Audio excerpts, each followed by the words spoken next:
Okay, guys, welcome to another episode of Clubhouse Conversations. I am your host, Simon Thornton. Today's guest has come with a wealth of experience with time playing in the US, Germany, and Hermes, sandwiched between two stints with Pembroke.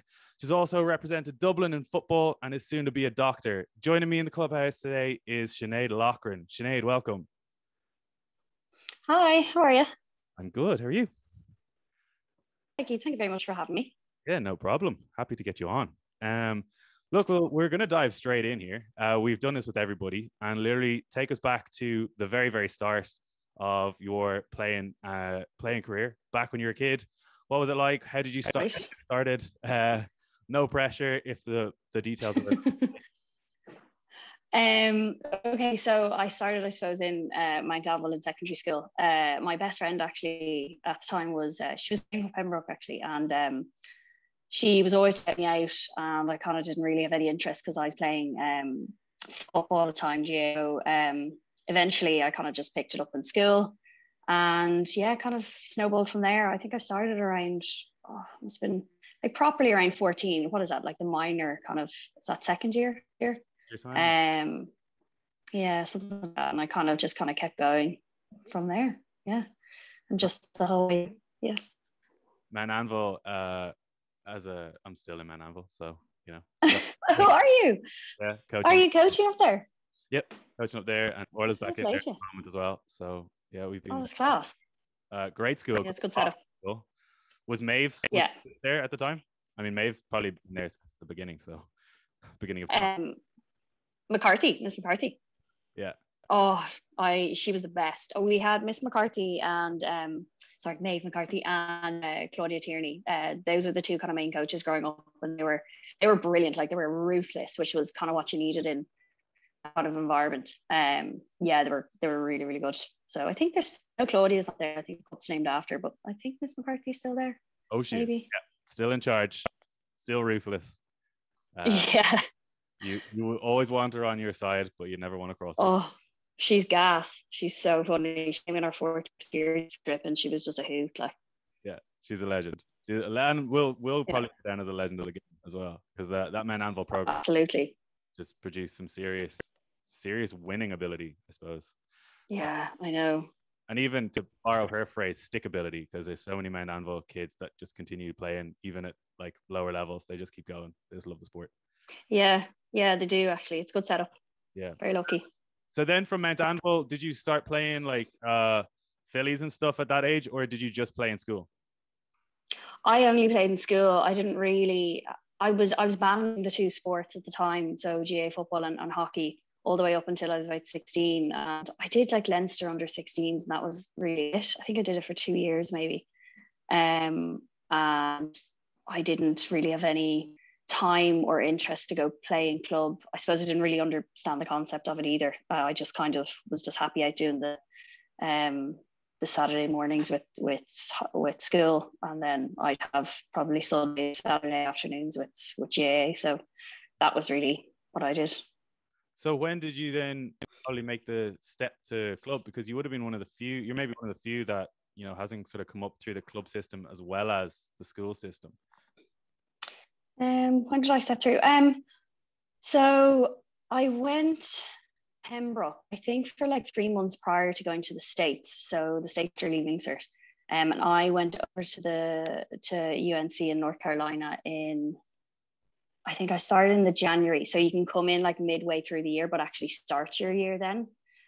So I played in Pembroke when I was 18 from about August until December, and then I left. So I only played there and then because I wanted school, but I wanted to keep playing hockey. And I had a few friends on the Pembroke team, so it kind of was a natural fit to go there. So just to kind of keep my hockey ticking over prior to going to the States. So that was it. Sure. Yeah, because I think we talked about this. I remember I was sort of just probably the year ahead of you. I think I'm only about a year older than you, and I would have been there sort of coming into the ones and twos sort of set up at the same time. So kind of remember you and like Noel and stuff at the same time. Yeah. So there was like that little sort of overlap period would have been right where there was kind of like winning trophies and stuff, and was Nats, I think, was in charge of the team at the time. Yep. Yeah, Nats was there, Jilly was still there, Alice was there, Haley was there. Yeah, there was still a good few, like some of the OGs, I would say, are still there. Still there now as well. Yeah. Just be nice. Going strong. Yeah, it must be a nice little loop back. But how did you balance the football and the hockey then growing up? And we've had a couple of multi-sport athletes on, and very much stood to everyone's benefit playing as long as you can doing both sports. How did you find it? I feel like it was just all I really knew. Like when I was younger, it was so good. They drive me out train, and then it was normally over in like Blanchardstown or something, I think, at underage, or sometimes out in Ballymun Kickums. Like there was no, it was literally all I knew. I don't think I ever really thought twice about it. It obviously got more challenging as I got older, you know, and more of the kind of like, I suppose the medicine and all that got challenging with it. But when initially it was all I knew, I just did it. I didn't think really. Yeah, and like even I know they talk about overloading like players and athletes who are dual sport, but I don't think I ever had an issue. I think, yeah, it was never so intense. Maybe it's, you know, it's more intense these days with S&C getting introduced earlier. Like I touched that when I got to the States. I suppose maybe I just was on the appropriate load and never had a problem with it. I suppose if you're only in school, then you've kind of got your 2 sessions a week on a Saturday. You don't have pull from the junior club playing your like under 16 games on a Sunday, and then going out, and now you're old enough to play senior, so you're getting pulled into the adult as well. And now you've got 3 different sorts just in the one sport pulling you. You can literally just go football, cool, play both. Was it football? Was it football, or was there commotion in there as well? No. My club, so my club started when I was in primary school. So it was only football and only girls. But the other thing, now that you say it, actually, that I remember is when I was growing up in school, they allowed you to play up. So if I was a junior player, I was never allowed to play senior. They brought it in on my very last junior year, and I was allowed to play up 1 or 2 matches. So Miss Tierney kind of wouldn't let you do it. So I suppose maybe that helped as well. And also, like I have mentioned, like I wasn't playing club, I was strictly playing school. So it completely minimized my commitments, if that makes sense. Yeah, absolutely. I think it's we need to look at more of those sort of different approaches, because I think we are probably pounding people into the pavement a little too much. Oh my God, absolutely. Yeah. There's some, like, don't get me wrong, like even America, you mentioned America, like you see how much like they play and train and stuff, and you can kind of see that, you know, there is a lot that the human body can do, but we're still, we haven't, I don't think we've quite found it right. And now you've got, if you're in the Leinster as well, you've now got not weekly sessions for months in advance of a tournament and stuff. And I know, onto everything. And it's all the same sport as well. It's not like there's a couple of different sort of stimulus there. It's all the same sport. It's on a hockey pitch. Even the mental fatigue of just, I'm back on a hockey pitch again. And if that's happening, I know. Like I can only imagine. I know. 25, 30. I know. I used to do S&C with some of the UCD soccer lads, and they'd be getting pulled left, right, and center. You know, they had maybe international age, and then they had like UCD stuff that, like, it was just they were getting pulled left, right, and center. It was all like, I felt for them, and then it was up to me to monitor their load, because they were literally training nearly 7 days a week. Pretty intense at that age, when you're trying to actually have childhood as well, or like to actually try to be a teenager. It's tough. Yeah, there's a lot that you can't do, or you're going to break. Try to do it all. In the sport. So we'll jump down to America. UNC, University of North Carolina, arguably like one of the most famous sports colleges, I think. Right? They're always up there. Basketball. Basketball and basketball with Michael Jordan. He went there. And then in terms of the hockey, it'd be one of the best programs. They just won the national championship. What day are we on? Tuesday. They won the national championship on Sunday. It got changed to a spring schedule this year, so I think that could be the 3rd or 4th year in a row they've won it. So yeah, it's one of the feeder teams for the US team, so they're pretty good. Yeah, eyes on them all the time. Yeah. How did you find being in that environment, switching from Irish to the Irish sort of system, and then into like the intensity of an American program. How did you find that transition? It was definitely a culture shock. You're training 6 days a week and twice on a Tuesday, to make up for that lost day on a Sunday. It was very, very intense. I'm not going to lie.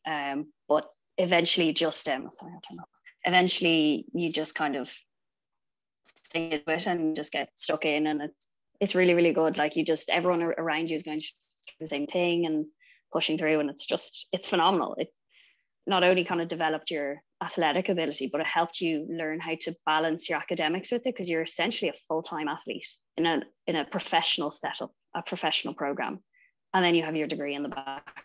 So yeah, it was phenomenal. The coach was something else as well. I think her father had been in the army, so she was very military in her mindset. So yeah, you didn't cross her. Imagine as yeah, come across a few of them over a time, and they're very black and white and gotta be by the book. Early's late. Yes. Or yeah, that was her favorite phase. If you're on time, you're late. She even had us train with Navy SEALs in pre-season at one point, which was very intense.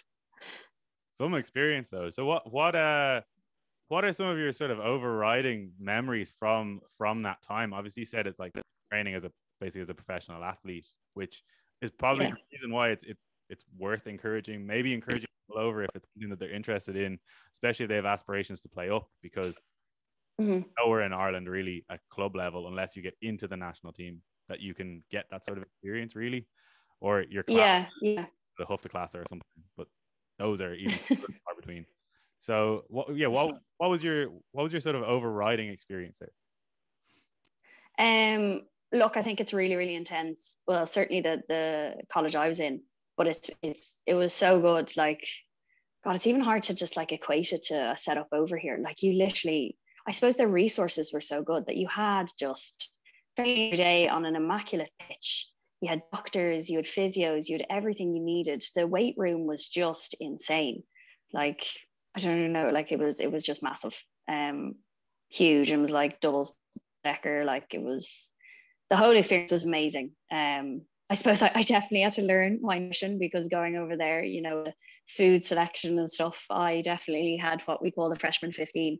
That's where you gain like at least 15 pounds your freshman year, because there's just so much food available to you, and they feed you like no other as well. Food card, right? You just go in and tap. Yeah, the student food card, so you can do like unlimited meals, which is what we all got. And you just, like, I hadn't a clue. Like, I was eating bowls of granola thinking it was healthy, and the nutritionist was like, "That's what I tell the NFL lads to eat." I was like, "Oh, whoops." But yeah, it's an experience, and it's just something that you have to, I think, do to really kind of appreciate it. I guess it was just, it's not for the light art. Well, that team anyway. I know I can't speak for the other programs, but that team, yeah. They'll kill you for 4 years, but it'll be the best experience of your life. Yeah, fair. And did you guys have success while you were there as well? You mentioned that, like, they're one of the top. Were they one of the top then? Yeah, we got to the final nearly every year. I never actually won. Oh no. It was soul destroying. But we won like the regionals. So like you have like Leinster, Ulster, Munster, whatever. So we won our region, which was called the ACC. So we won that every single year. So we were always like in the final or top contenders. Yeah. So that you win that, then you get into your like playoffs and stuff, and then you go into the NCAA tournament. Is that right? So it depends on your ranking. So winning the ACCs helps you to be a host for the first round of the NCAAs, which is what we were always aiming for. But the top 16 tend to go through to the NCAAs, and it's based on your ranking. So even if you've done well throughout the season, you're most likely get into that tournament. They only select the top 16 that go through. And if you're higher up, it means you're going to most likely host the first round of the NCAA tournament, if that makes sense. Yeah. So you're kind of playing for your home advantage, and that gives you a better chance. Yeah. Better chance of moving on to the finals. Exactly. Nice. Yeah. So then while you were over there, because I know we've talked about this, you did a bit of S&C stuff. What was your major, and how did you then get into some of that, like over there? Was that just part of your course taking up experience, or where did that come in? It came in after. So I finished up at UNC. It's called like communications. It's basically, if I'm being completely honest here, it's basically a degree you do when you've absolutely no idea what you want to do. And I hadn't a clue. Like there are girls going in like knowing exactly what they wanted, and fair play to them. I just had no pressures. Like I had no idea. So I did that degree, came home, and I actually did a master's in UCD in coaching and exercise science. And I loved the exercise science part of it. And I do believe that that was probably because of my exposure to S&C as an undergrad in UNC. So I then did that master's, and then I went over to Maryland and got a job as an S&C coach, University of Maryland, which is kind of just outside Washington, DC. And I did that for a couple of months, but that's when I kind of was dripping in and out, not dripping in and out, sorry. I was playing for Hermes during that year of the master's, and then Sharpie at the time was the head coach of Ireland, and he kind of, I think was on his radar. Yeah. And I left to go to Maryland. He was like, look, if you want to play for Ireland, you have to come home. So I made the decision after, I think it was December, after working since August in Maryland. I came home and I was like, look, it's kind of like a one-shot thing. I can't just kind of let this pass. So I came home. So had they been keeping an eye on you while you were in UNC, or was it your year back with Hermes that kind of got you on their radar? Yeah, I think it was my year back with Hermes, because at the time it was only me, Roisin Upton. Megan Fraser was a year ahead of me, I think. Rebecca Barry, who else? Emma Russell, Jill went over. Like there wasn't many Irish over there, so I don't think that any athletes were on any international radar unless they played underage, which I didn't. So I don't think I came onto his radar until I came back and started playing for Hermes. Okay, and then that first year with Hermes. If that makes sense. Yeah, of course. And then that first year with Hermes, were you guys winning then as well? Were you already in that sort of like they won for a couple of years in a row? They're pretty dominant before UCD took over. Yeah. But was that already in that first year that you were there? I can't remember. We definitely won the league and the EYHL, or well, it was whatever it was back then. We won that year, I'm pretty sure. Like in the year after, or was a couple of weekends? Yeah. Like it was a great team, and like we had I think we had Emma Gray and Anya Connery were like our internationals at the time, but we had like loads of good players. It's a great team. Class. And you've come off the back of 4 years of like full professional setup, basically. So you're and off flying. Yeah. I suppose just the structure and the way you play can sometimes be a little different in the States, and the terminology I used to always get slagged for saying the cage instead of the goal, or the field instead of the pitch, or just like some of the terminology I'd use for structure, I would just they'd just crap out of me. Fair enough though, it was warranted. Yeah, you get ripped apart. I had a similar experience when I went to Australia. Yeah. Like, what are you talking about, man? I know. Like, what is a out half thing? I'm like, I don't know. What's that? Right back, left back. Let's keep it simple here. I know. Yeah, exactly.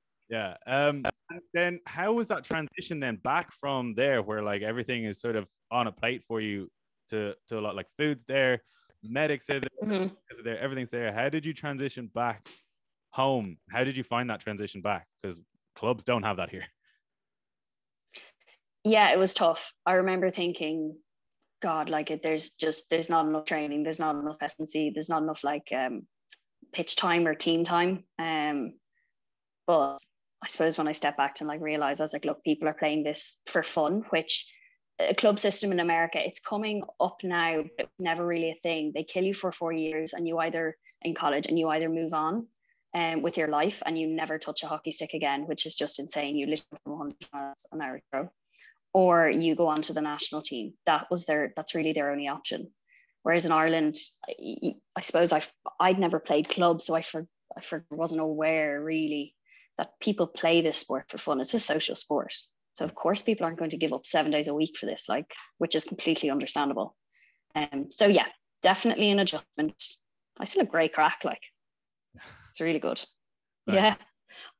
I could actually go out, and have a few drinks and not have the fear of God of the coach breathing down your neck, like asking you how much you drank or what, or if you drank, like, because there are dry seasons over in the States. But yeah, a bit more liberal back in Ireland, which is nice. Say, did you go nuts? I can't remember. I do think I frequented Coppers quite a lot with a few of my teammates. Yeah. But yeah, it was good fun being back. Nice. I suppose that a little bit freeing, and then you go back to the States, and then the Irish team call. You went back straight into Hermes, then picked up the next season, or did you go home at Christmas and pick it back up for the second half of the season? How did that unfold? How did it unfold? I actually can't remember. I think I just went straight back into Hermes. Yeah. I actually can't remember now. Yeah, pretty sure. Like there was nowhere else I was going, so yeah, I would have gone straight back into Hermes. And straight into the obviously Sharpie saying there, come on back, we want to have a look at you. So when you go back, do you go straight back into, do you join them up straight away, or is there again yes period? No, I remember joining them straight away, and then that's when I literally got so I joined them, I think in the January they started training, and then we had like beep tests in February, and then we had the GB series, which is where I got my first like fake cap, because they're none of those kind of GB series against Ireland in March. They have them every year, but I believe they're uncapped, and it was uncapped in my time, so they were my first fake caps. And then that's when I had the whole rigmarole of my first cap getting called out to New Zealand in April. So yeah, within a few months I kind of was. Sorry, you broke up a little bit there, but tell us about that. So your first official cap was against New Zealand, but you played multiple times already in those uncapped series. So yeah, I played the GB uncapped series. I think there were like 3 games, and then in April I had to join the team. I wasn't initially in the squad of 18, but I had to fly out. There was like a 4 Nations Cup in New Zealand, and I flew out, and my first cap was against China. So that was definitely an experience. Wow, it was a bit mad. Yeah. Tell us a bit about that. Like, of all the places so to get pulled out to, New Zealand, literally just. I know. It was very lucky. So I wasn't in the selected squad of 18 to go to New Zealand. Like, I was only in the door, not even 3 months at this point. And I actually, myself and my mum, decided to go to the Canary Islands just to give him a week off. And after like an intense couple of months of trying to get into the Irish setup. So we were on the beach, and I saw Graham Shaw was calling, and I was like, oh shit. I was like, oh, no. I was like, I'm in Spain, I'm gonna be in so much trouble. Because I just felt like maybe I should be home training or something. There was nothing on per se. Just felt nearly guilty for being in the Canary Islands. Anyway, I ignored his call first off, and then he called again, and I answered it, and he was like, where are you? And I was like, I'm in Gran Canaria. And he was like, oh shit, okay. Well, we need you to come to New Zealand. And I was like, what? And he was like, we need you to come out to New Zealand. I think they'd had injuries. I think Shirley had broke her hand and Mimi had a concussion. So there were players down for like a fairly intense tournament. So I said, okay, right, I'll get on the next flight home. So I managed to get, me and my mum got like literally the last 2 seats on a Ryanair flight home, landed at night, and I flew out to New Zealand via Dubai the next day. So I think I left on like a Wednesday, got to New Zealand on a Friday, and played my first cap against China on the Saturday. So yeah, it was definitely a unique experience. Yeah. Also, like, totally flies in the face of most like good strength and conditioning and physiology. Yes. You don't play the day after a long haul flight. Mm-hmm. And that was it was only, I think the Dubai to New Zealand was something like 7.5 hours. So I had made sure to contact the S&C coach though, to be like, look, I'm going to flip my sleeping schedule. So I knew to myself that I had to do that as fast as possible to get the best kind of recovery as possible. So I just did that. Fair enough.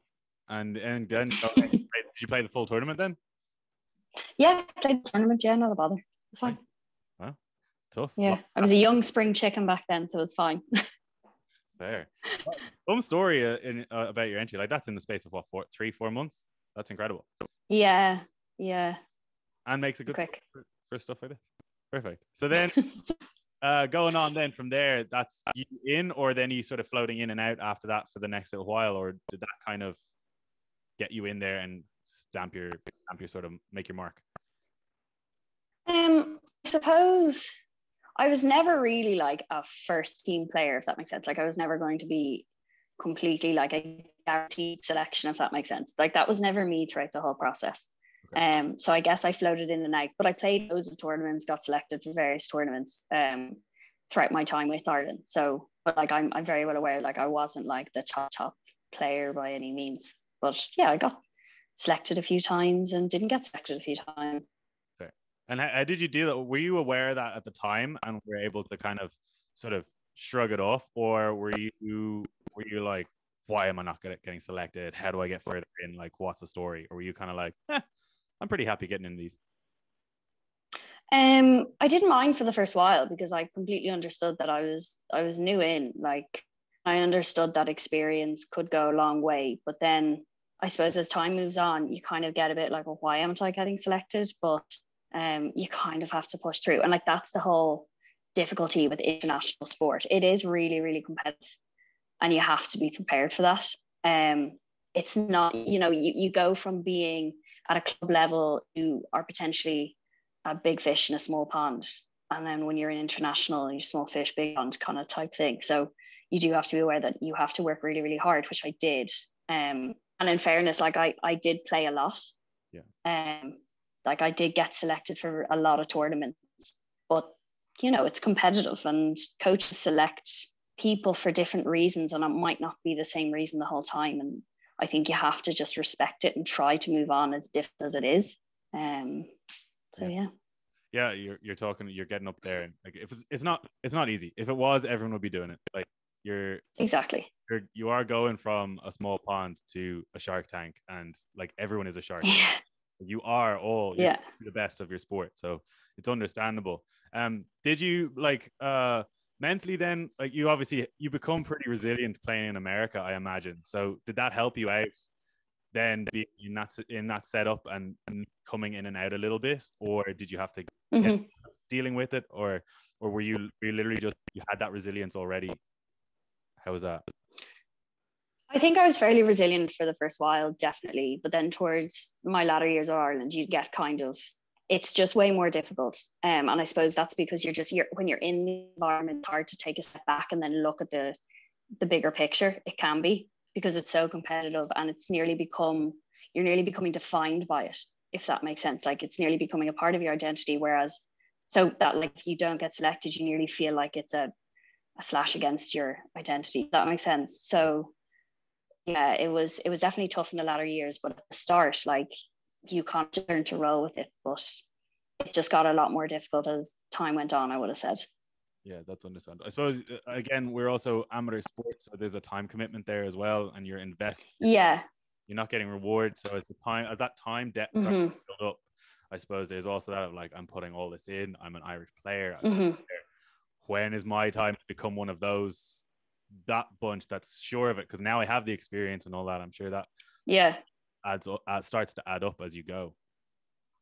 Yeah, definitely. Like when you are giving like blood, sweat, and tears every weekend, I'll be honest, like you completely sacrifice your social life as well. A lot of my friends I didn't see for a long time, like I fell off the face of the earth.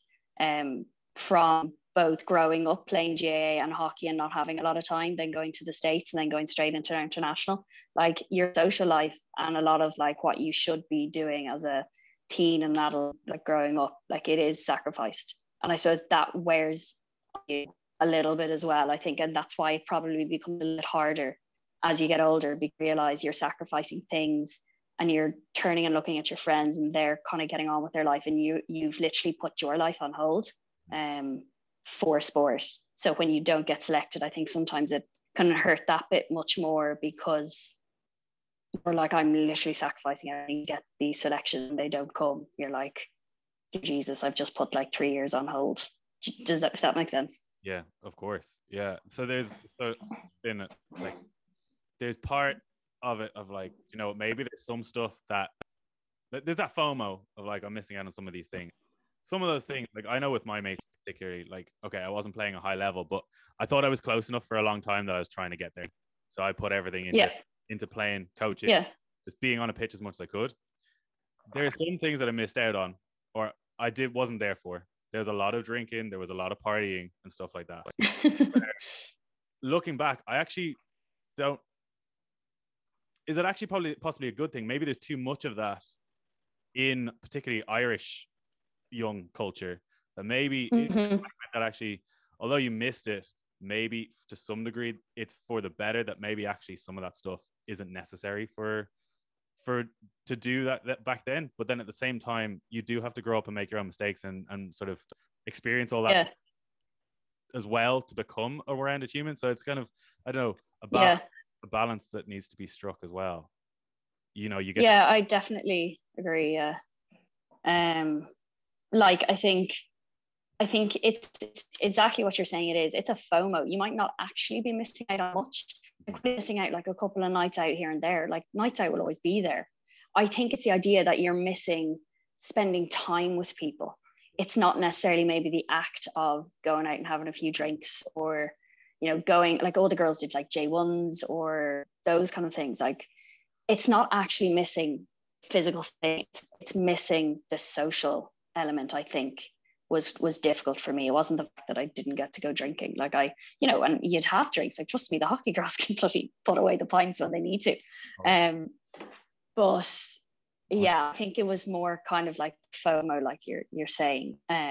It's a sacrifice that you have to do as an athlete, because it's about 1%, the 1% gains. And I suppose, you know, sleep, nutrition, they are part of the 1%. So you have to, it's part of the sacrifice. It's also a great thing, you know, you get it. I've made so many friends out of it. You know, and I'm 30 now and I feel great.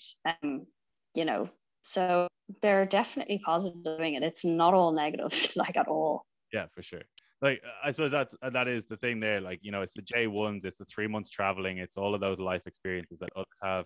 Maybe you start seeing a friend group who are still close now, and it's like, because you would have been close with them at the start, all of a sudden now still in contact like 10 years later, and you're kind of like, oh well, I'm kind of lost touch with them, but they're actually like a really good friend because they've had that life experience while you've been doing this, I suppose. But then and there's hockey mates that you will be close with until you're like 70 because of the experiences and share as well. So who's to say? Definitely. So then, when did your sort of time with Ireland come to an end? Have you not put a cap on it? It's just that medicine and stuff took over when you're playing. I appreciate if you don't want to like. No, that's okay. Okay. So when did it? It kind of. So in the course that I'm doing, your first 2 years are on campus. So I'm in Limerick. It's a postgraduate 4-year program. So your first 2 years are on campus, so it's kind of easy to fairly like be like, look, I can't attend that class because I'm on, you know, I'm going on a series, whatever, like to Spain, and they're like, yeah, grand, just do your work, you're fine. It's like, fine. When clinical years rolled around, which is your final 2 years, I remember calling one of the coaches at the time, and I was like, look, you're about to, it was after the World Cup, they were going to go full time, and I just called her and I said, look, I'm unsure if I can do full time. I don't want to take a year out of medicine.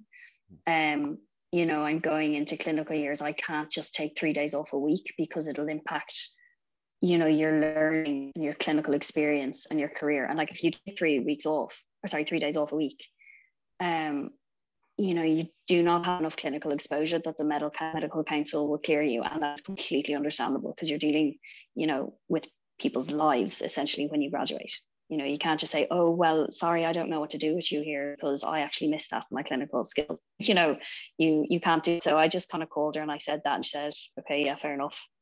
And I kind of just fizzled out then, I guess. There was no real Sinead's leaving. It was just like, okay, that's it. I think there was a coach changeover as well. So it was probably, you know. Not a little bit. Yeah, like there's no real, okay, yeah, you're I don't know, it didn't feel very definitive, but it was definitely, I knew myself, I was like, I can't keep going with it. Especially because they were full-time and it required you to be full-time. And I said, I just, I don't think I was going to be one of the paid players. I can't remember the system they're doing. They were paying some of the players, and I wasn't going to be some paid players. And I was like, realistically, it's not worth my time. They were starting to train for an Olympics, and I said, look, like, am I really going to get down to the final 16? Probably not. Do I really want to like delay my medical career further? And I just weighed it up, and I said, no, it's not worth it anymore. Like it kind of run its course, that was really it.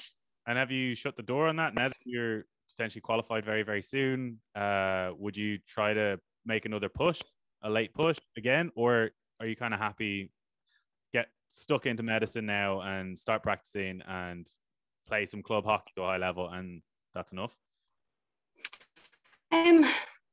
Yeah, I'd probably just stick with the club. Like, number one, I don't think I'd be near good enough anymore to play international. I think I think Sean Dancer is the new coach. I think he's mainly looking at the kind of keeping it younger and reducing your career span.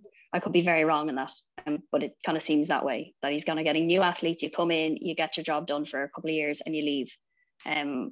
So I don't think I would have the ability to play international, but definitely I'll keep playing until I can't. I'm not someone to sit still. But yeah, I think it'll be time for it. My career as a doctor, hopefully, if all goes well, results. And that'll take up a lot of time and stuff as well. So I'm sure the odd shifts and stuff, and haven't seen a couple of doctors come through. Like it is difficult to balance at the best of times, let alone being an international. I know. So then, look, I suppose then reflecting a little bit, what's your proudest moment? What's your favorite moment? What's your favorite experience from having played for Ireland? I think my first cap was definitely, it has to be a highlight. It was such a whirlwind of experience. It was amazing. The World Cup qualifiers in South Africa was an experience as well. I loved that.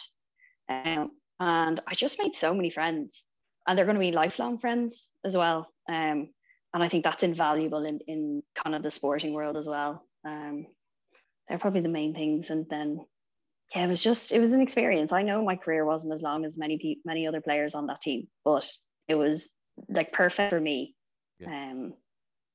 And then, so all that while you're playing there, you were then playing for Hermes, and you had European experience, played Euros. Yes. Oh my God, that was such good crack. Yeah. Oh, it was. Do you know what's funny about that one was you really saw the discrepancy between like resources and funding, and the different levels in all different countries. Like I remember, I think Den Bosch was our first match, and they're I think if not the top, like one of the top three, I'd say, clubs in Holland. We went over to play there. It was a big tournament for like Russian teams, Spanish teams, all that. But yeah, we played Den Bosch and we lost 9-1, and we were actually proud of ourselves for keeping it single figures. It's like, there were girls on that team driving Range Rovers sponsored. We were like togging along. We had various, like we had architects, plastic surgeons, nurses, but we had it on our team, so we were proud of that. You barely cobbled enough gear together to look relatively presentable on and off the pitch. Yeah, like literally people's shoes are hanging off. People are using the same stick that they've been using for like 10 years. Yeah, it's like, no, I like it. It's technically illegal, but no, I like it. Bizarre walking in there. You see in like the crested, like you got dragons painted all over like cars and stuff, and it is different level. Then you see the playing ability, and you're like, oh God, how do we bridge that gap? Like, I know. I remember the girls talking about the first short corner, and Marsha Powman, who at the time was like one of the best drag flickers in the world. The girls were actually shitting themselves on the line, be like, oh my God. But yeah, I only think she got 2 in, which is a bloody feat in itself. That is absolutely that's a win. You got to take. Yeah. I know. Having been at the receiving end of an 11-0 thumping in the EHL, you got to take your wins where you can. Oh, absolutely. It's dark, but great experience. Like those tournaments, it's something I'm sure. Like I would have loved to have been a part of getting the men's back to those kind of tournaments on the men's side, and I'm sure like you'd love to be able to be a part of getting Pembroke back there. I think if we hadn't had the last 2 non-seasons think we probably would have been knocking on, you guys would be knocking on that door for sure. I think everything was 100%. like, are you excited to try and sort of push on and try and get there again with Pembroke? Do you have high hopes? Yeah, 100%. Yeah, I think it's definitely feasible for Pembroke. Look, there's a lot of competition in Ireland in the UIHL, but I do think like we are knocking on the door.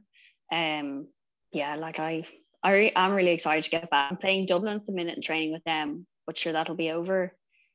Tends to kind of finish up around August or so, depending on the schedule and the club schedule. And then like hockey and UIHL will be starting up normally around August, I think it starts. So yeah, like I'd love to, like the European experience was phenomenal, and I would actually love to go Pembroke because there's just such a great bunch of gals as well. Like, you know, it'd be such crack, not only great hockey, but really good fun.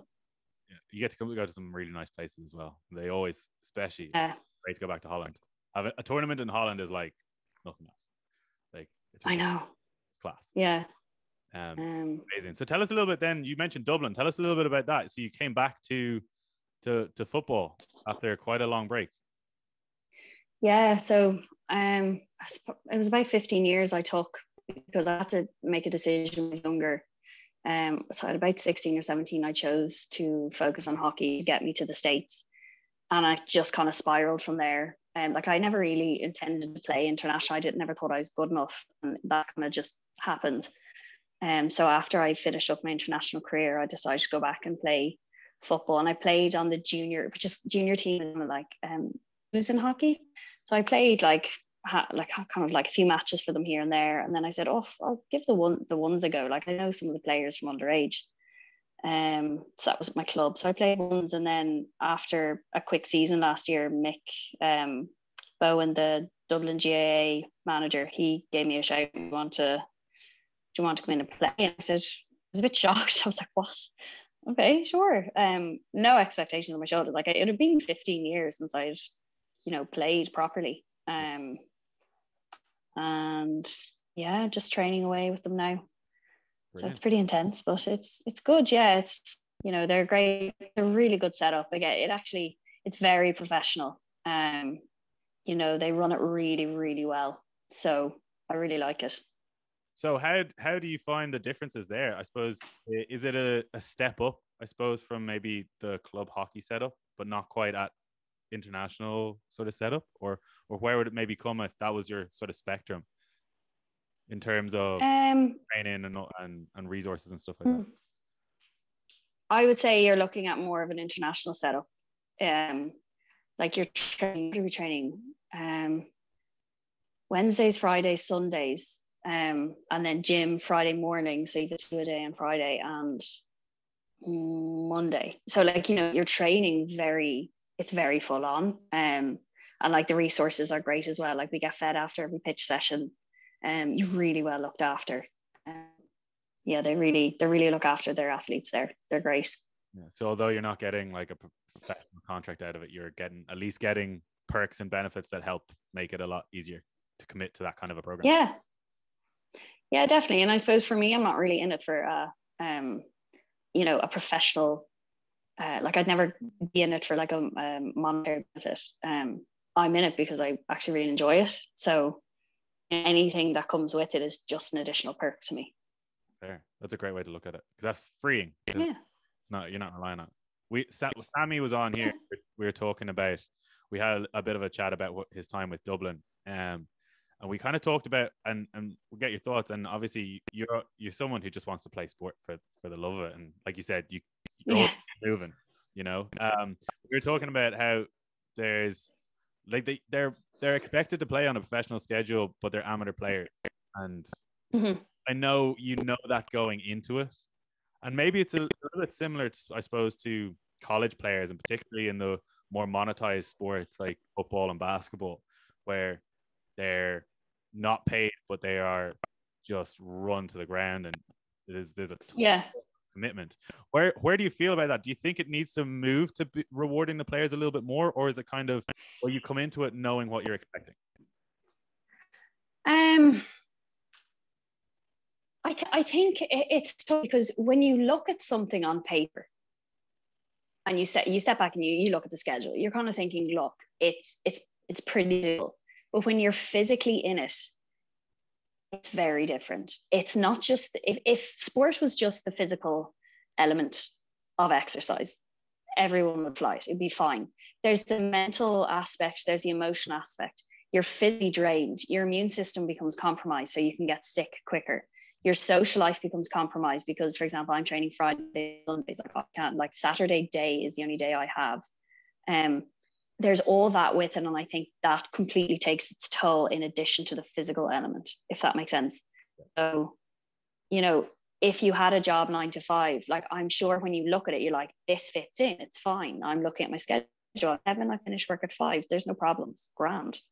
When you actually are in it, it's very different, like very, very different. Like the emotional, mental, whole kind of psych part of it is nearly probably bigger than the physical. Like you can foam roll and get rid of the physical pain. You can't foam roll and get rid of your emotional pain or the kind of mental drag of it, you know? Yeah. So that's where the sort of, you've got to start looking at it as, do you need to, should we be keeping them having to do both, give them free space to be able to deal with all those more completely, I guess. Like a 9 to 5 is successful enough as it is. You're probably, like you said, the physical side of things, like realistically, if you're not in that sort of setup, you're potentially going, if you're active, you're probably going to be going to the gym 3 times a week anyway. And you're probably going to be having a knockabout 3 times a week. So like you said, the physical side of things isn't there. But then you add work stress on top of playing stress, physical stress, mental stress, all that. Like it is, it's a serious weight to take. Yeah, definitely. But it's funny, I remember in my first 2 years of medicine, when I was balancing international wits with medicine, you know, people, how are you doing it? And it only was until this year, I suppose last year and a half with COVID, when everything got pulled, that I realized how much I relied on sport to be my outlet. And it actually made me more efficient as a student having sport, because I had a deadline. I knew I had training, and like maybe people are like this with their work if they've got deadlines at work. I knew I had to have something done by 7 because I had training. So I would get it done and I'd be very efficient. Whereas when that was taken from me, if I was given 3 weeks for something, I would take the entire 3 weeks, and I never had the outlet. So I, as an athlete, all athletes throughout this country, throughout the world, who had sport removed for the last year and a half with COVID would completely agree with that. Like it was, I think you didn't realize how much you needed sport until it was taken from you, from a mental aspect, and then from just like being efficient. So although yes, it's mentally draining sometimes to be playing sport and balancing it with work, it actually acts as a bit of a therapeutic outlet, if that makes sense. Absolutely. There's something cathartic about it. And there's the social interactions with people. Just, I say it to Orla one day, I was like, I even just miss going in and coaching and having those random little conversations with someone before a training session. Like, get a little bit of energy off someone who's coming in on a buzz. That's just maybe outside your friend circle. It's outside of the 4 or 5 people you talk to regularly. Just someone says, gives you a little bit of pep in your step. All those things come in, but they give you structure. Like, I suppose well, actually, I'll ask you, how did you fill that hole over the last year and a half when there was no sport there? Yeah, it was tough. Like I tried to just get out and do some sort of fitness sessions. And then when gyms closed, I was like, okay, crap. So I actually bought dumbbells, and you try to bring yourself and stick to a routine, but it is tough. Like, you know, it is. When you're motivating yourself, it's very hard. But when you have a training and a set time, it's a lot easier. So myself and actually my friend, Rebecca down in Limerick, we used to set a time, like 2 or 3 times a week, where we'd meet to do a rowing session. And we said, it doesn't matter what session we do, we just need to have a time where we meet. And that way, if I didn't feel like going, I would still go, because I'd feel like I'm letting her down. Does that make sense? Absolutely. So it kind of made us do something to just fill the hole, I guess, like you said. It was tough, like, don't get me wrong, like there were times when I was like, oh, be arsed, like I'd rather just sit in and get a pizza, you know. And sometimes I'd allow myself. Those COVID days. Yeah, it was. You're just in a funk, and you kind of just have to let it happen, let it wash over you, deal with it, and then get up the next day and go, cool, what's next? Yeah, exactly. Yeah. Um, So it's been a weird. It's going to be interesting to see now seeing sports, particularly more the amateur sports, getting back up and running after such a long break. Like you've obviously got a bit of a background in mm, science and stuff. Seeing how well people adapt to it. I know we've already had an experience. The gyms, obviously, we were back to outdoor training yesterday, yeah. and gym owner has been talking to clients, and there is a lot of hesitation.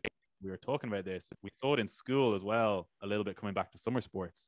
That uptake maybe isn't high as it normally would be. In that this lockdown particularly seems to have been so long that people have now gotten comfortable being comfortable, and they're more Yeah. to come back into. They weren't worried about COVID. They're worried about coming back to the train. The kids aren't showing up for sport because they're used to going home and vegging out on the couch or whatever. I'm sure they're active at some Yeah. point, but there seems to have been almost like this one possibly has been a little bit too long, where the other ones were just short enough where you kind of got that itch, but you didn't get into too many bad habits, and then you got opened up again. Yeah. This one seems to be Yeah. that people have gotten really comfortable being comfortable and a little bit lazy. Oh my God, definitely. Yeah. Yeah. No, it's I remember when they reintroduced it, was it back in September or something, like sport was allowed to go on for like a couple of weeks. Yeah. And I'll never forget the first match in club I played for GA, and it was, anyway, you could have sworn there was a sniper on the pitch. There just wasn't enough lead in time.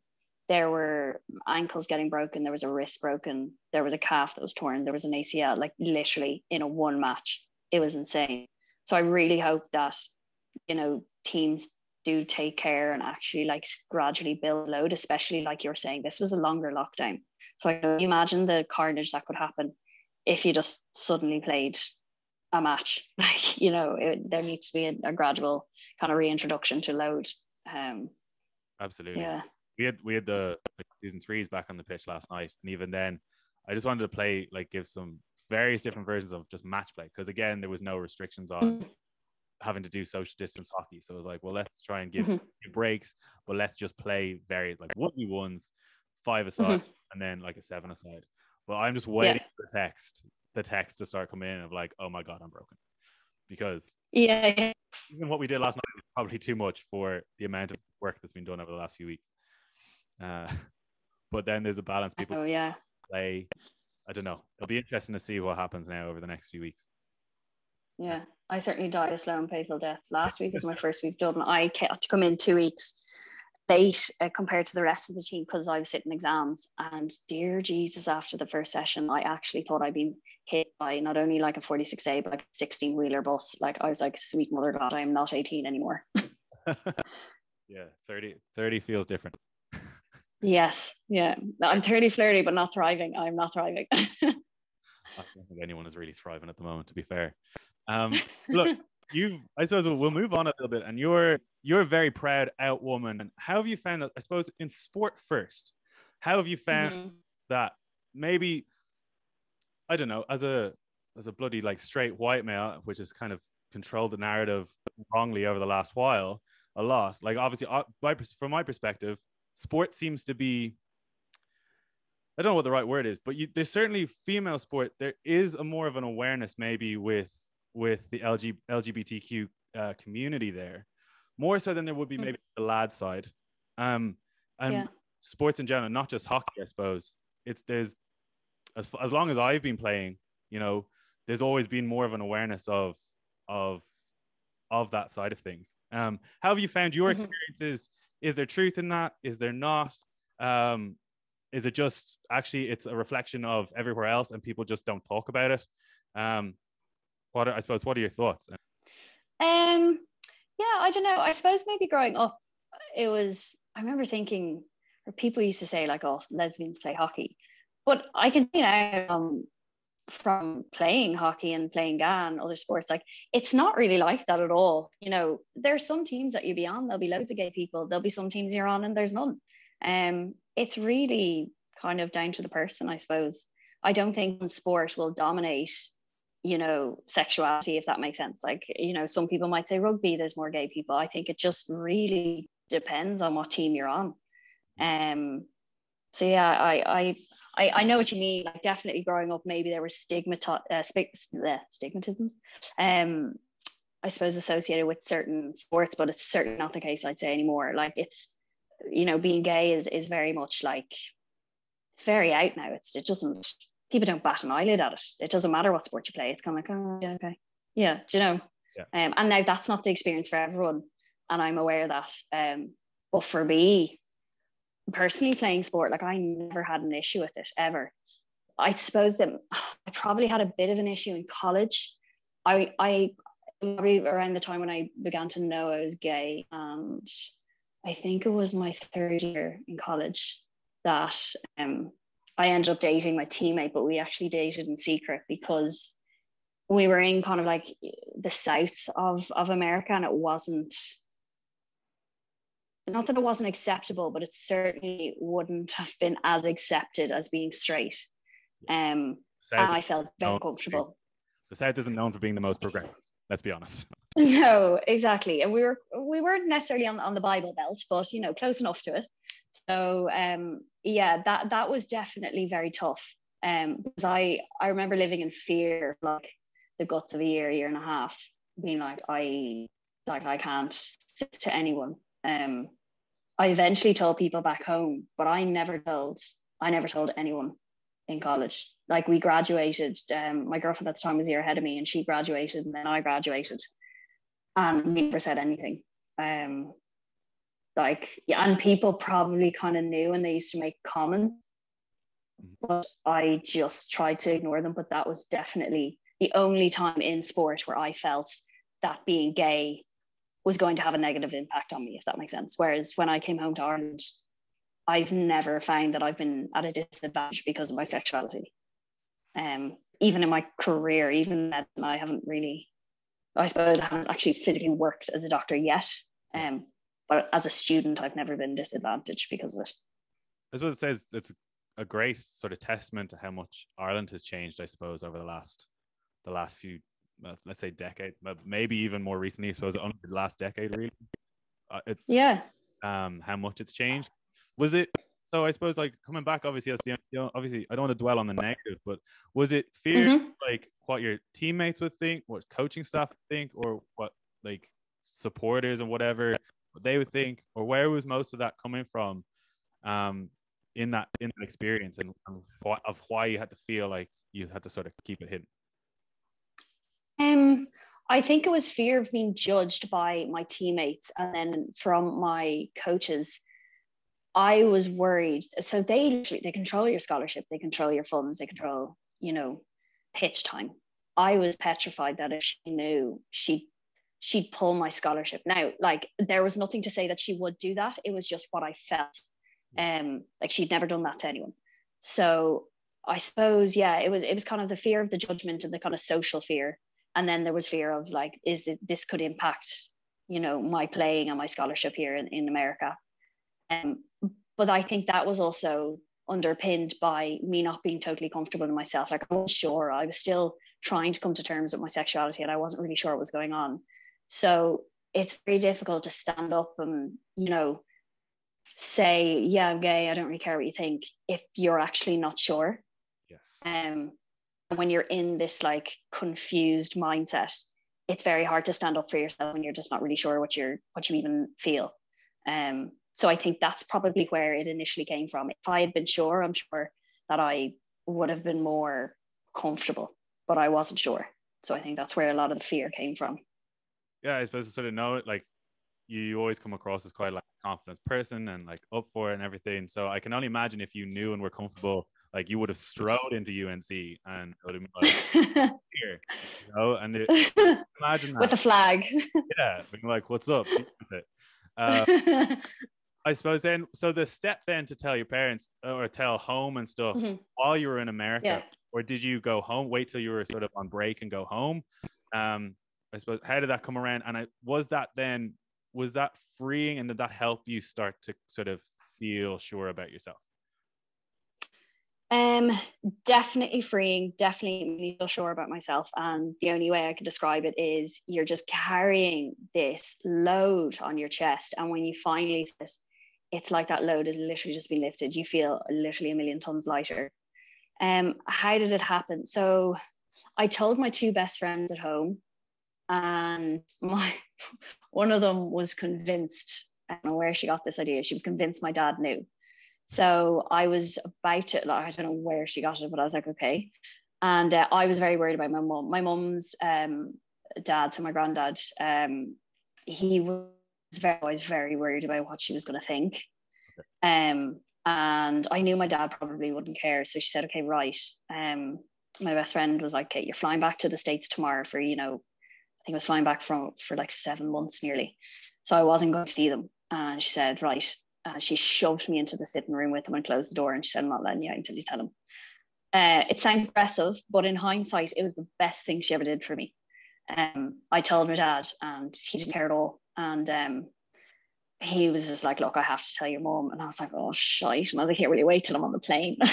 Which in hindsight probably wasn't a great idea, because I should have given them more time to ask me questions, and to help them come to terms with it.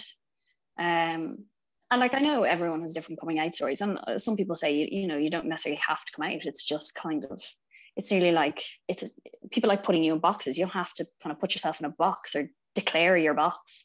But for me, it was what I wanted to do to feel better about myself and more comfortable in my situation. So yeah, I told my parents, then told my family. I remember telling my brother, and it was almost as if I was saying, hey, we're having chicken for dinner. And he was like, right, cool, yeah. He didn't bat an eyelid.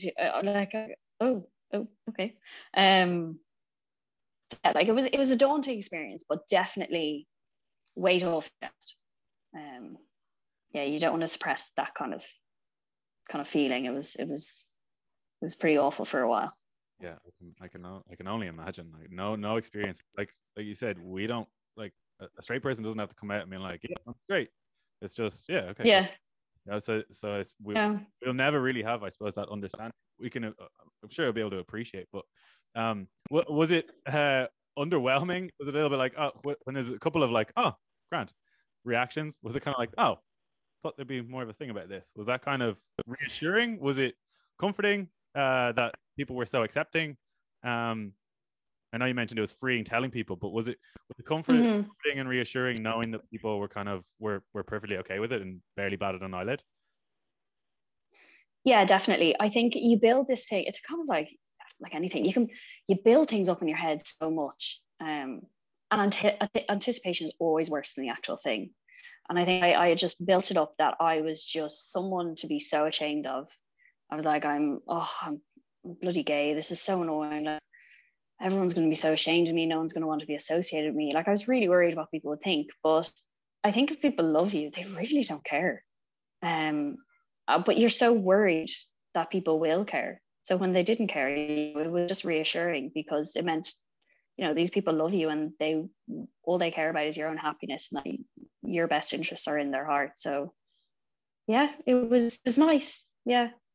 I was lucky. I know not everybody has that experience. There are some people who go through a terrible time. So I do feel very fortunate that I had really good support around me. Yeah, you see some of the older attitudes and where Ireland has come from, and you can understand how people would have more negative experiences and have family members, or like close or extended, that will have opinions that are rooted in old Ireland, and you can see where they could come into trouble, I suppose. But how have you seen, I suppose, then, so you family know and everything, you said you had a good experience in sport, or never had really had a negative experience through sport and work. Have you noticed then, how have you noticed sort of the wider outside sport and in the community and stuff? How you found that things have changed that little bit more around Ireland? Everyone seems to be that little bit more accepting. Has that been through your whole journey? Has that been like since, say, there's the whole gay marriage referendum and everything, and it really got spoken about more and put into the light, of just like, accept this basically, because this is it's a natural part of being a human. I guess, like, it's there, straight, bi, gay, whatever. It's part of our makeup, no matter what. Like, yeah. Definitely. I think the referendum was nearly catapulted into like society where it was just becoming normalized. Um, it definitely helped. And I think it certainly showed with the referendum, it showed that people, are very accepting. And like I think it's not as big as a deal as it was previously. And maybe that's also with the church maybe doesn't have as much control on society as it once did, and that could be a part of it. Yeah, I just think people are more relaxed, and even some people say like, you don't necessarily have to commute. It's nearly a thing where you like girls, you like boys, you like both. Like it doesn't, people aren't really batting an eyelid. Everyone's kind of just like, you do you now. And I think that's also really nice. As you mentioned, like people like to put people into boxes, but the I suppose the point that we want to get to, like you said, is you don't have to come out. It's just that is your preference. Like you like you said, girls, you like boys, you like whatever, and you never have to come out to someone and have to justify it to anybody and say, hey, I am. You can just carry on with your day, and hopefully we get to that point. Maybe social media and the internet as well. We're all more connected. You can see more. Like what's the campaign? Can't see, can't be. So there's more of that. The 2021. Yeah, exactly. There's like this parallels with sport, but then also with the LGBTQ community, there's more not airtime. I don't know what the right term is with social media, but there's more focus on it. There's more to see. You're connected to more people. It's becoming more. We've spoken enough. You're dead right. Negatives about social media, but there are definitely positives to being that connected.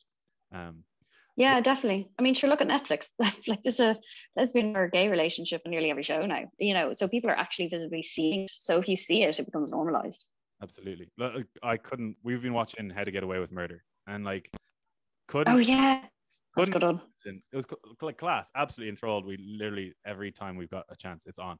But couldn't imagine that show 10 years ago having, starring male gay couple. Couldn't imagine that having a lesbian couple with like the leads. Like you couldn't imagine that 10 years ago. Maybe somewhere on something like HBO in America, obviously. We then get them by extension through a different boat, but where it's like paid for, so it's a little bit more, it's not mainstream, but those are mainstream shows. Mainstream. Yeah. So it was great to see that is starting to become the norm more and more. Definitely. It is what it is. What would you say, I suppose, to someone? We've asked this about different things. Like, if there is anyone younger listening that comes across this, any advice in how you would go about it, and hopefully, maybe, like you said, maybe down the road they won't even have to worry about coming out. As it is, there is an element of that still. Have you any advice to any young person who's struggling with their sexuality, trying to figure things out, and how everyone's got their own journey, but any advice that might help them along their way? I think talking about it is very, very important because it allows that weight to get lifted on your chest. And then when you're talking about it to someone that maybe you really trusted, a best friend, if it's a parent, it doesn't matter who it is. You can pick 1, 2, however many you're comfortable with. Just be brave enough to maybe say it to them.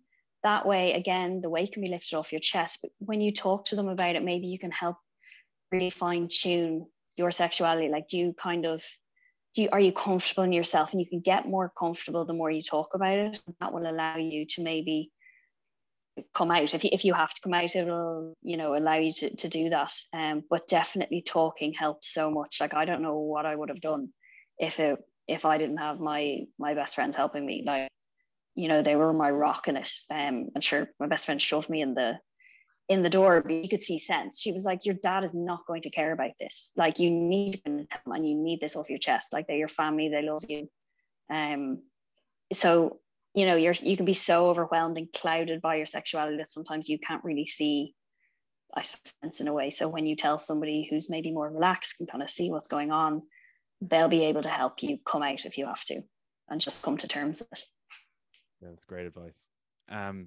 What, like, is there support, or is there something you like to, is there any more you'd like to see change as we go now into the future, either through sport or through through society and stuff, changes that you'd like to see coming up, that, you know, maybe you've come across and been like, do you know what, this, we've had the gay marriage referendum, you know, what's next to help support and encourage people? I'm trying to think now.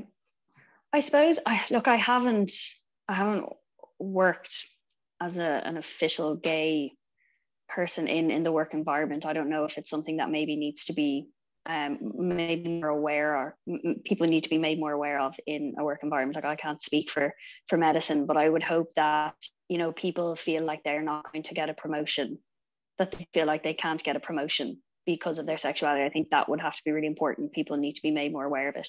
The other side of it is, in terms of kids, I don't know the actual law at the minute, but there are difficulties around, say, surrogacy, and having kind of what is your healthcare derivatives, but say for example, the child gets sick, the surrogate mother has complete control over what happens to the child, so what treatments that child can get. I think with just certain things like that, like adoption for gay people, like, it's quite difficult at the moment in Ireland, and I think that needs to change. Like, there's certain laws that are just, they're very restricting, you know, and so yeah, I suppose that's kind of the main thing that needs to change. And then in the work again, just I would hope that nobody is being demoted or not achieving promotion because of their sexuality, because I still think some workplaces are like that. Yeah. You know, there's even some stuff in medicine that's very male dominant, very patriarchal. And, you know, I know a lot of girls in my course want to go down one or two routes, but they know it's predominantly men, and they are not going to get as far as quick as their male counterparts. And I think that's not just a sexuality issue. That's like, I suppose, a female issue as well. Yeah, that's true, because there's still those pockets, and they're probably bigger than pockets, and maybe saying pockets actually, you know, minimizes it. But there are still sort of archaic sections that are still, even, you mentioned the sort of the laws and stuff, and there's still a lot of his and her in the Constitution. And I think there's, as things come up, they're rewording things better, but there's still a lot of male female language in there, as far as I know. So there's still things there that will obviously become an issue as we move on, and there's still males in power in the areas that are obviously going to try and hold on to that power, and there's old people that still resist change, you know. So yeah, it's understandable that you it's not okay, but you can understand where those pockets are, why they're still there, because people are old. The old style is still clawing onto whatever it can, I suppose. Yeah, or even the church. Like, I suppose, I know in Germany, this I was watching the news this morning, and some priests are actually, you know, they're allowing they're blessing gay marriage at the minute. You know, and they're one of the first countries to do it. Like, it would be great in Ireland they did that. Like, I can't get married in church. I think churches are gorgeous buildings. Like, I'm not entirely religious. Like, you know, I'd love to have the option of that, but I don't. So something like that would be good. But again, Catholic Ireland, I'm not sure that's necessarily in the pipeline for the next few years, you know. So unfortunately, the Catholic Church aren't the most changeable group. They're pretty stuck in their ways, a bunch of old men. I can't say that I'm in any way religious, mainly for those reasons. I said then, like, even you mentioned the 2020 campaign earlier. We sort of talked about the slogan. How have you see you like you've been a high level female athlete, and then moving on from sort of your experiences, you know, as a lesbian in sport, but then as a woman in sport. How are you finding that changing over the last few years? I do think there's been a shift, but I don't think the shift is enough. I go on, do you know the 42.ie? It's like the journal kind of sports section. Yeah. Literally, there's one female article, you know, page, and there might be, on that page there might be 20 articles in total. Like it's still not near at all. Like I think it's great that the GAA announced equal funding for men and women yesterday. That's phenomenal. That's a really big push. But it's just the actual promotion of the sports is just, it's incomparable. It's still incredibly unequal throughout the world and throughout all sports. Like, you know, you've Katie Taylor, who is literally the best individual at her sport, hands down, and she's still not getting near enough attention. Like, it's ridiculous to me. I think the 2020 campaign was brilliant and it certainly helped, but you know, it's a drop in an ocean. Like, there needs to be a lot more waves created, and I don't know the answer to that. It's very difficult. I think it's a very complex situation between resources, between, I suppose, even the population, people wanting to watch sport. You can't force someone to watch something, but you can try by putting it on the TV. And I really don't think TV channels are so driven by money that I just don't think it's going to be difficult. Like, it's a difficult thing, but I don't know the answer. But yeah, it's a hard problem to solve. And like, the 2020 campaign starts the ball rolling, gets things moving, but needs to pick up and keep going. I suppose, for now, there's always going to be a bit of a discrepancy when it comes to money, not necessarily pay, but like you said, viewership and all that. Male sport has been so established for the last 100 years, maybe a little bit more. Maybe say I'm not sure when the TV was invented, but say last 50 to 75 years. Now you've got TV, and then there's been this explosion of, obviously there's been female sport for the last, I don't know how many years, but there's now this explosion, and maybe it is just going to take time to catch up. But people with money on the male side need to start redirecting those funds more into female sport. I think it's probably going to be the only way that you start to raise all boats. You know? Yeah. Because we started watching the women's rugby when it was on, the Six Nations. Yeah. Never sat to watch women's rugby before. Never at all. But there's so much talk about it. It was like, do you know what? Actually, let's sit down and give this a go. There's no sport on. There wasn't any other sport on. We, in the middle of COVID, there's nothing to do. We sat down and we're like, do you know what? Let's give this a watch. You could see it's not maybe quite at the standard. And as they said themselves, there's talk of, players haven't come through academies because there is no academy. Well, maybe there's somewhere where, why doesn't the IRFU put their hand in their pocket with the money from the men's side and fund that? Take CJ Smith's contract that's disappeared. Chuck 300,000 into developing the underage section of women's rugby, for example. Yeah. Redirect those funds somewhere, because the lads have enough of it. But then again, the viewership needs to come up, so you can understand why maybe, I don't know, the NBA final is going to generate more money than the WNBA final. Yeah. If it's possible, if it's a venue, then they should be put in equal venues. If there's they should be promoted as much as possible. You're taking a bit of a hit on your financials from maybe the NBA, but there's an opportunity there to promote it. And then over time, you'll start to get more viewership. The more resources into the women's game, then that standard of that increases, because we're still, you are still playing catch up to men's sport, where they've already, they weeded out a lot of the weaker athletes. You even see the difference between men's sport now and men's sport 30 years ago, 20 years ago. Now, sports, they'd whoop 20 years ago's ass, even if that was so maybe it is just going to take time to catch up for playing standard. I don't know. Went off on a bit of one there. No, I agree with you, definitely. Sure, men have been, men playing sport is it's been around for Jesus ever. Whereas women playing sport is something that actually, if you look at it in the grand things, it's in its infancy. So things are not going to just change overnight. So you're right in saying that. Yeah.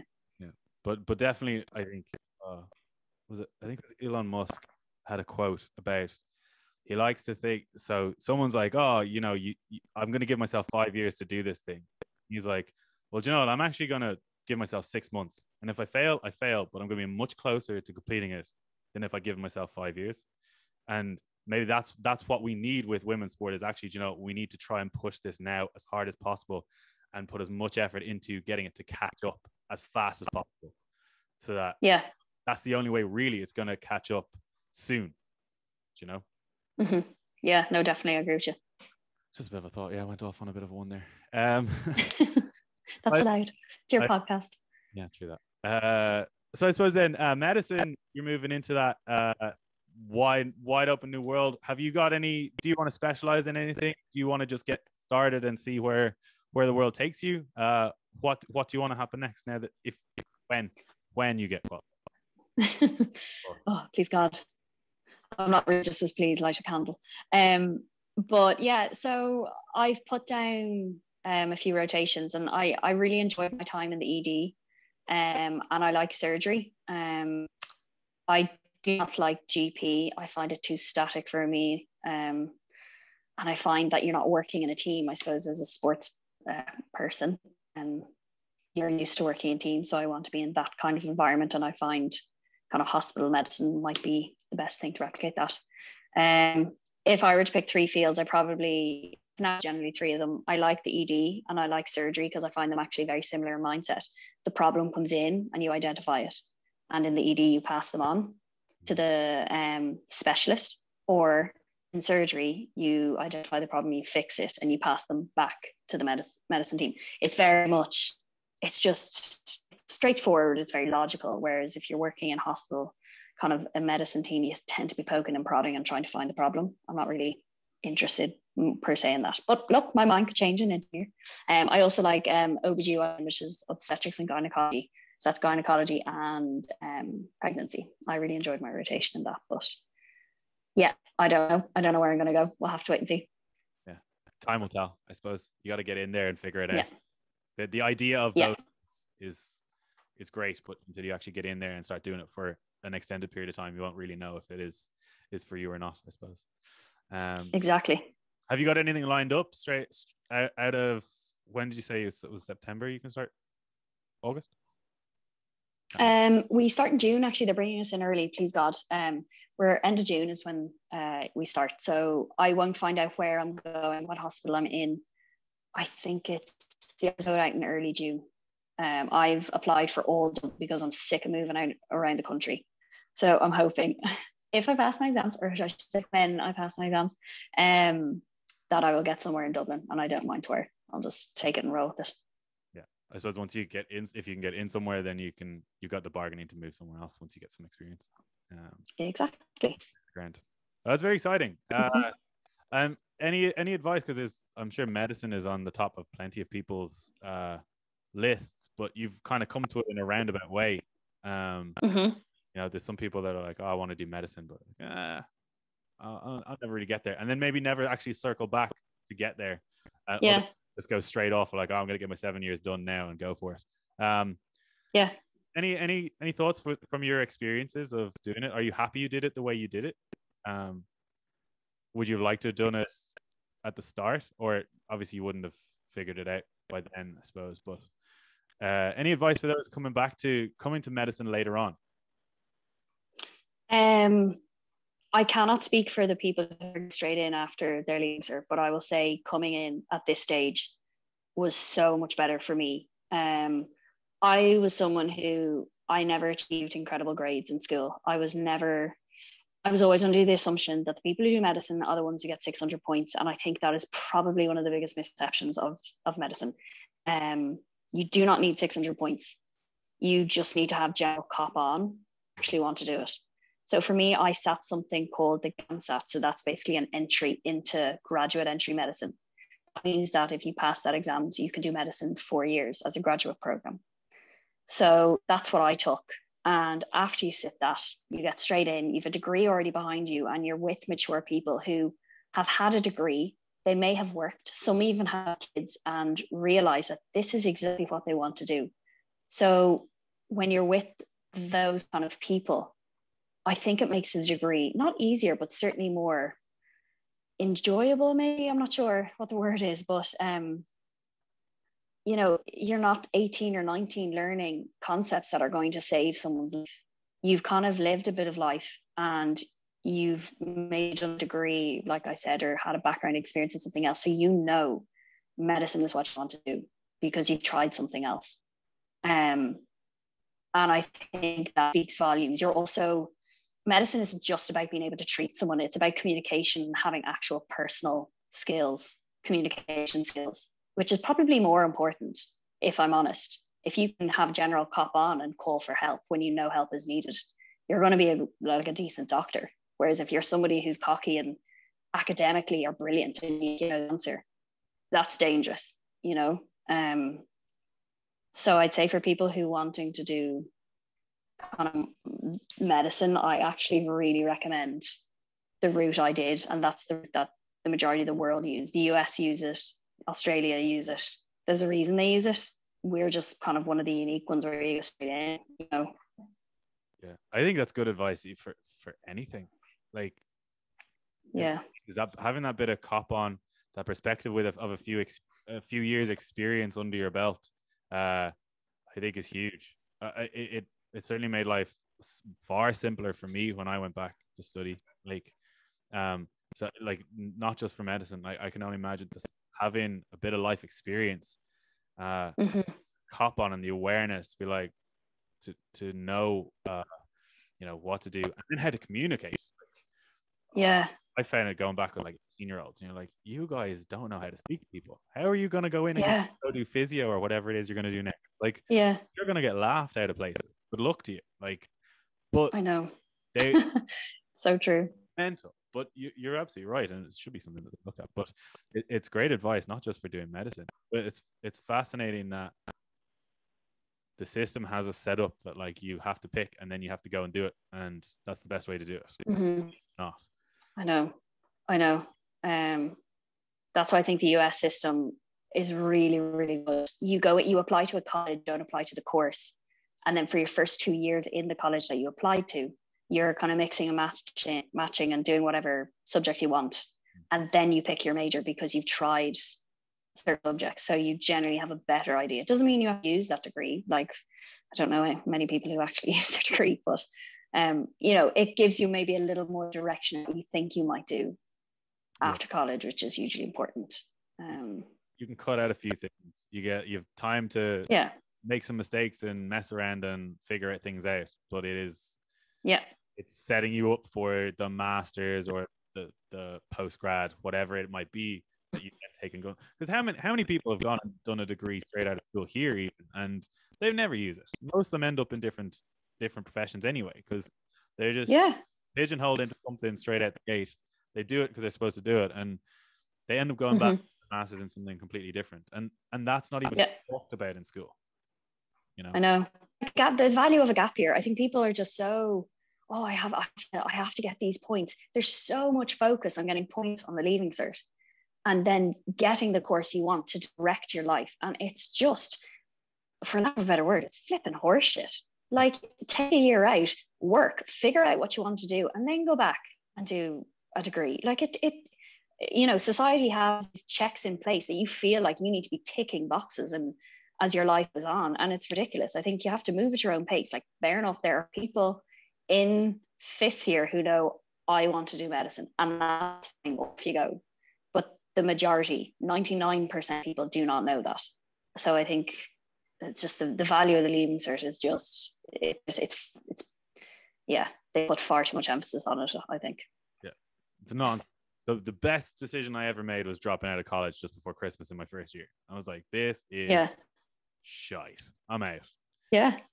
People were like, oh, what are you going to do? What are you going to do with your life? I was like, oh, no, figure it out. And sure enough, figured it out. And it all worked out. Exactly. Look at you now. Yeah, I know. Talking shite down a microphone. Well, I'm not much better.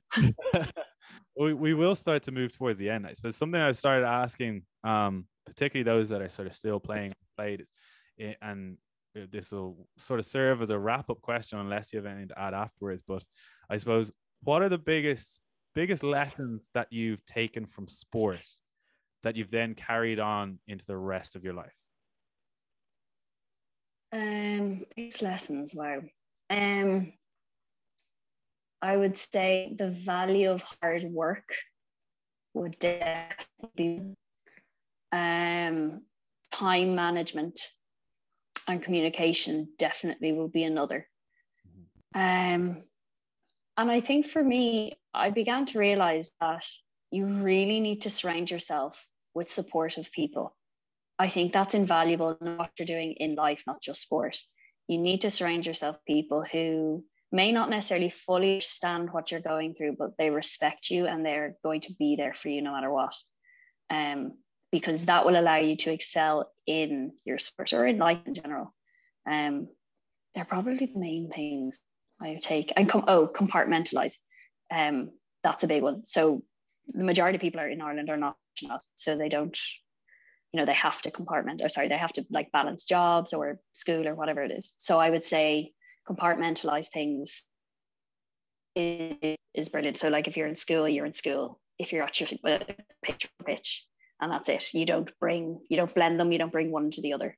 That's like it for all walks of life as well, sport. But definitely, I'd say that. It's a really nice thought. I like that, the compartmentalizing thing. No one's really said anything like that before. I really like that. It's good. You do need to be able to do that and leave your baggage at the door. Yeah. Johnny Carron was coaching us for a while, and one of the things that he said was like that white line mentality of like you the second you step across that white line, you leave everything that's happened in the day behind. Step in and you're hockey and playing, and that is at its essence is that ability to compartmentalize, and and I think it's an invaluable piece of kit if you can add it to your toolbox for sure. Yes, definitely. So Sinead, I suppose as we are wrapping up here, is there anything else that you sort of, you've got a bit of a platform here. If there's anything you want to if you're happy to leave it there, then that's absolutely fine either. But if there's anything, anything on your mind that you want to get out to people, get out to me, get off your chest, go for it. You're my agony aunt, are you? Honestly, I think we talked about some really good things today with sport and the LGBTQ, just life in general, So yeah, thanks so much for having me on. No problem. You've been a great guest, Bob. It's been lovely. Thank you. Hopefully we'll get lovely to catch up. Yeah, hopefully get to see you in person. I know. Absolutely. Yeah, please God, once the country opens up a bit more anyway. I know. That'd be fantastic. Well, look, we'll wrap it up and we'll leave it there. Shin, you've been class. Thank you so much. Perfect. Thank you. Problem. And good luck now with the other podcasts. Thank you very much. Okay, guys, if you have enjoyed this interview, show us by hitting the like button, subscribe to the channel, and keep an eye out here for another episode of Clubhouse Conversations. And we'll see you then.